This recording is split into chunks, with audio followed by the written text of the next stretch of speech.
তান গুরলান। ওরে আয়েশা রে, কঠিন কিয়ামতের দিন, যেদিন মানুষগুলিন হাসরে ময়দানে যার যার কবর থেকে যেদিন মানুষগুলিন যেদিন দাঁড়িয়ে যাবে, কোটি কোটি মানুষগুলিন যেদিন হাসরে ময়দানে যেদিন যার যার কবর থেকে যেদিন মাথা বের করে দাঁড়িয়ে যাবে রে আয়েশা, আমি নবী তোমাকে বলে দিলাম, ওই দিন মানুষের তিনটা অবস্থায় মানুষগুলিন হাসরে ময়দানে দাঁড়াবে। এবার প্রশ্ন যদি করেন কোন কোন তিনটা পর্যায়ে মানুষ দাঁড়াবে, আল্লাহ রাব্বুল আলামিনের নবী বললেন, এক নাম্বার বললেন হুফাতান। আমি আল্লাহর নবী বলে দিলাম, কঠিন কিয়ামতের দিন কোটি কোটি মানুষ দাঁড়িয়ে যাবে, একটা মানুষের পায়ের ভিতরে সেদিন স্যান্ডেল কিংবা জুতো থাকবে না।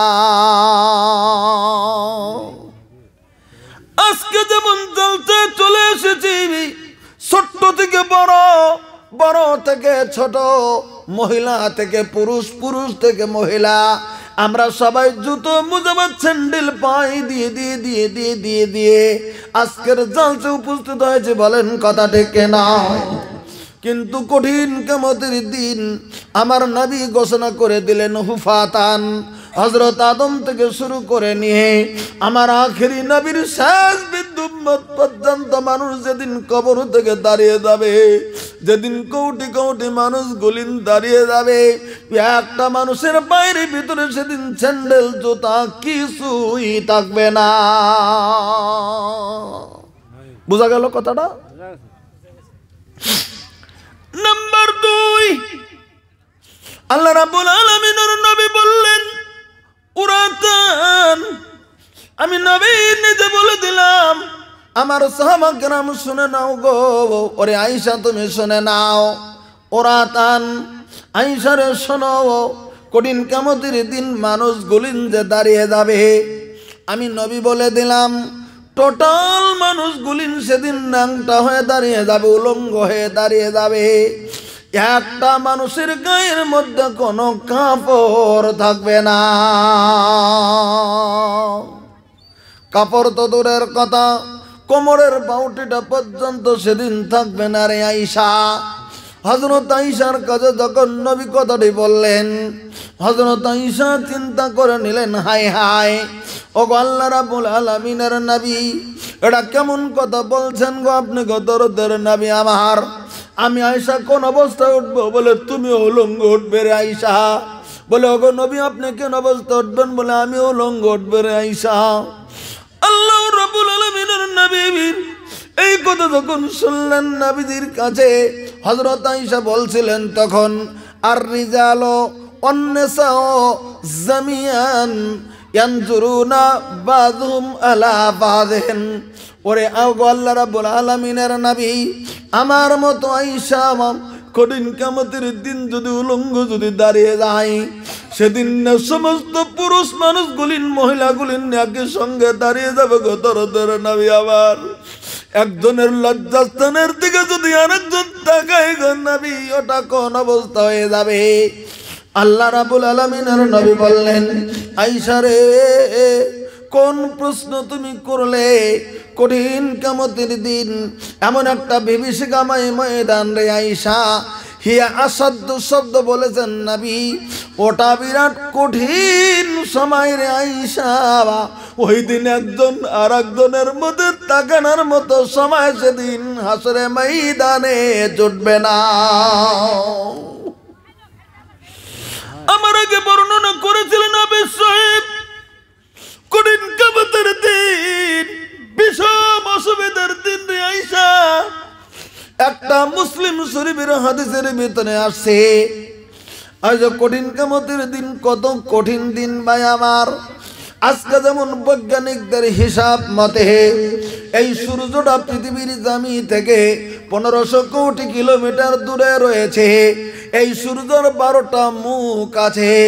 কঠিন কিয়ামতের দিন আল্লাহ রাব্বুল আলামিন সূর্যটা ঘুরিয়ে দিয়ে এই যেদিন হাসরে ময়দানটা থাকবে তার মাত্র 2 মাইল উপরে সূর্যের 12টা মুখ নিচের দিকে করে দিয়ে মাত্র 2 মাইল উপরে সেদিন সূর্যটা রেখে দেবে।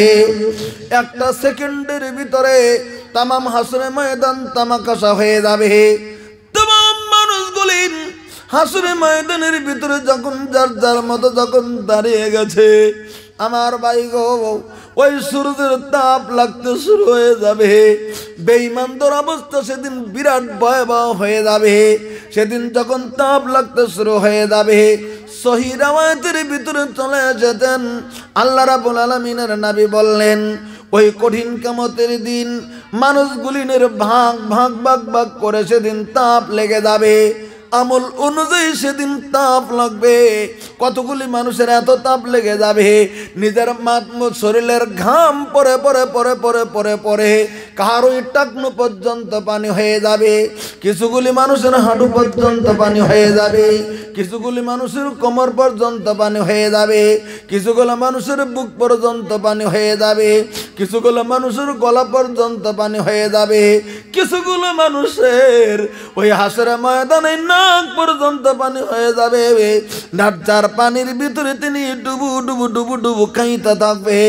আল্লাহ রাব্বুল আলামিনের নবীর হাদিসের ব্যাখ্যার ভিতরে বর্ণনা রয়েছে, আল্লাহ রাব্বুল আলামিনের নবী বলেন, তখন সাহাবা ওই মানুষগুলি তখন রাব্বুল আলামিনের কাছে বলতে শুরু করে দেবেন, মাবুদ গো, মাবুদ, আমাকে তুমি যদি বিচার করার পরে আমাকে যদি তুমি জাহান্নামে যদি পাঠিয়ে দাও তো জাহান্নামে পাঠিয়ে দাও, তবে এই সূর্য তো আমার শরীরের ভিতরে সহ্য হয় না।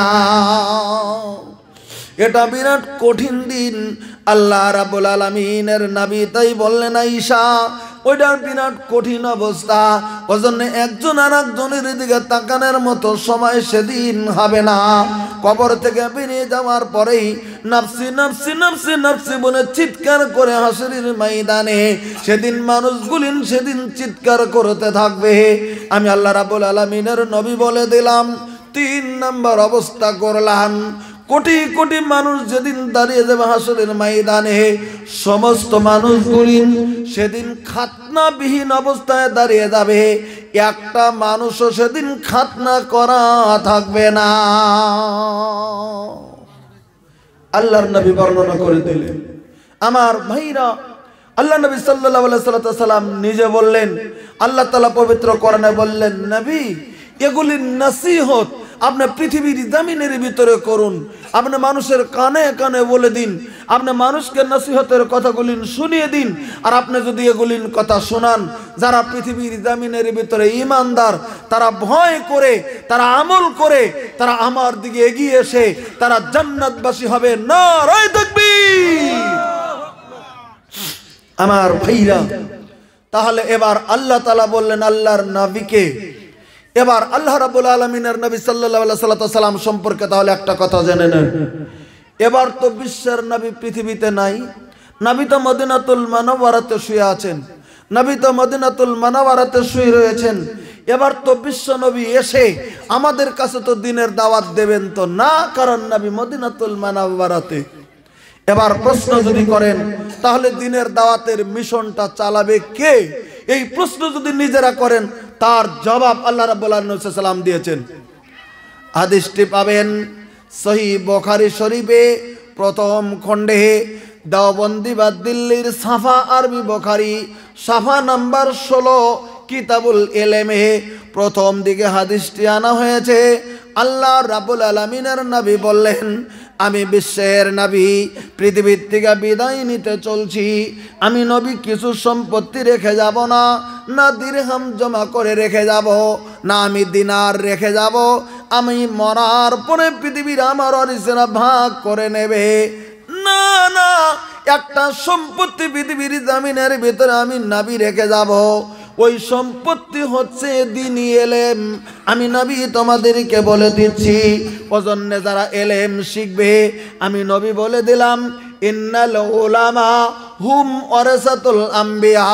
এই গোটা পৃথিবীর জমিনের ভিতরে যারা হাক্কানি আলিম, তারাই হচ্ছে সমস্ত নবীদের ওয়ারিস। একবার সুবহানাল্লাহ কোন। পৃথিবীর যারা হাক্কানি উলামা তারা সমস্ত নবী দরারি। আবার সুবহানাল্লাহ বলেন।